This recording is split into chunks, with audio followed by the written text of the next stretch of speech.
Pemirsa, terima kasih Anda masih terus menyaksikan NTV Prime. Kami masih mencoba menghubungi Wakil Bupati Pidijaya Hasan Basri. Komunikasi kami sempat terputus tadi, tapi kami akan coba menyapa kembali Pak Hasan Basri. Bisa mendengar suara saya? Halo Pak Hasan? Bisa. Halo? Bisa ya Pak Hasan? Halo? Iya, bisa Pak. Kami bisa mendengar suara Halo? Bapak. Halo? Ya. Iya, Pak Hasan tadi sempat terputus. Iya. Mungkin saya kembali lagi ke mungkin mengecek situasi di PD ya Pak. Jadi untuk aliran listrik seperti apa hari ini Pak?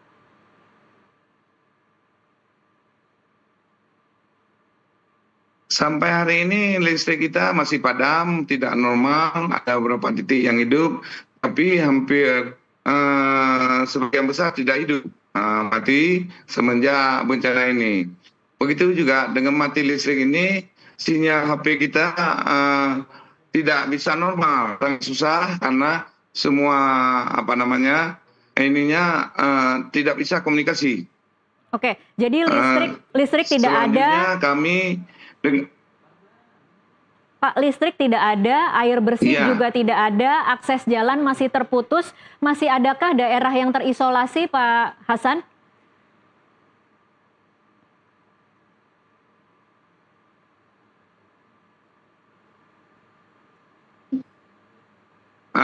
Daerah memang ya, harus memutar karena ada jalan utama masih terendam air yang sangat tinggi, tidak bisa dilewati. Ada yang 1 meter, ada beberapa titik, sehingga akses tersebut harus memutar, ada yang 15 kilometer.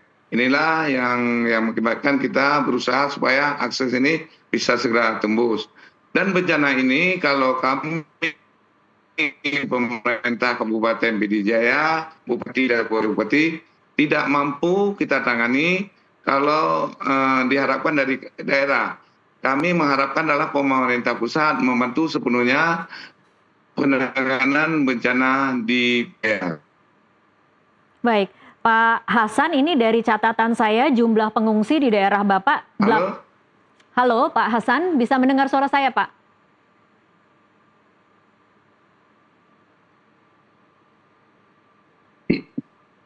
Bisa. Bisa, oke. Pak Hasan, ini dari catatan saya, jumlah pengungsi di daerah Bapak 18.144 jiwa.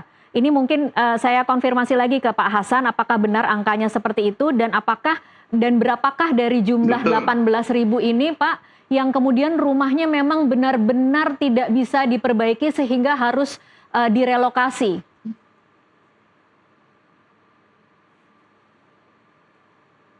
(18.144). Dan rumah yang rusak berat tidak bisa ditempati, termasuk hilang dan tertimbun sampai 4 atau 3 meter adalah 4.529. Baik, dari angka ini Bapak tadi mengatakan sudah ada titik-titik yang ditarget akan menjadi lokasi untuk hunian sementara. Lokasi-lokasi itu sudah dipastikan akan menjadi resiko yang bebas dari zona resiko bencana lagi ya Pak Hasan? Ya, kebetulan yang kami cari itu adalah daerah agak tinggi, pertama di pusat kantor Kabupaten Pidijaya, yang kedua di terminal Kabupaten Pidijaya, yang ketiga di lapangan bola Pidijaya, bola kaki Pidijaya. Itu adalah dataran tinggi yang telah kita sepakati dengan BNPB pusat. Baik, Pak Hasan, ini sudah ada komunikasi mungkin dengan pemerintah pusat, mungkin Menteri Infrastruktur atau menteri-menteri yang terkait yang kemudian bisa membantu PD membangun kembali hunian sementara, atau belum ada komunikasi sama sekali?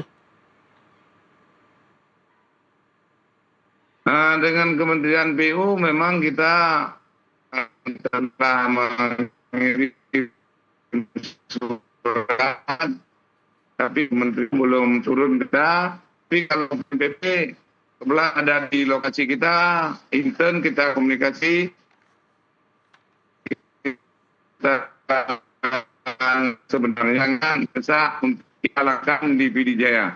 Nah, kita untuk kerja malam supaya masyarakat kita bisa terbantu. Ini untuk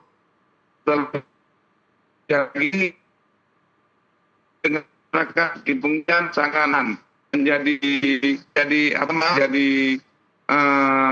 kecewa atau menjadi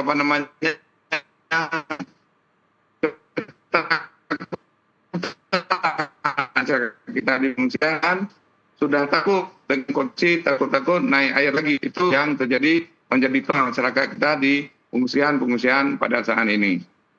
Baik, Pak Hasan Basri, terima kasih untuk informasinya. Halo? Iya, Pak Hasan, kami bisa mendengar suara Anda, tapi sayang memang agak terputus-putus. Tapi sekali lagi terima kasih untuk waktunya bersama kami di NTV Prime. Kami semua di sini berharap semoga akses listrik, komunikasi, dan juga air bersih segera terpenuhi di sana. Dan semoga tayangan kita ini disaksikan oleh pihak-pihak terkait yang bisa melakukan, bisa mengirimkan bantuan yang lebih cepat lagi menuju ke PD Jaya. Pak Hasan Basri, Wakil Bupati PD Jaya, terima kasih untuk waktunya. Pemirsa, tetaplah bersama NTV Prime. Usai jeda kami masih akan kembali dengan sejumlah informasi lain.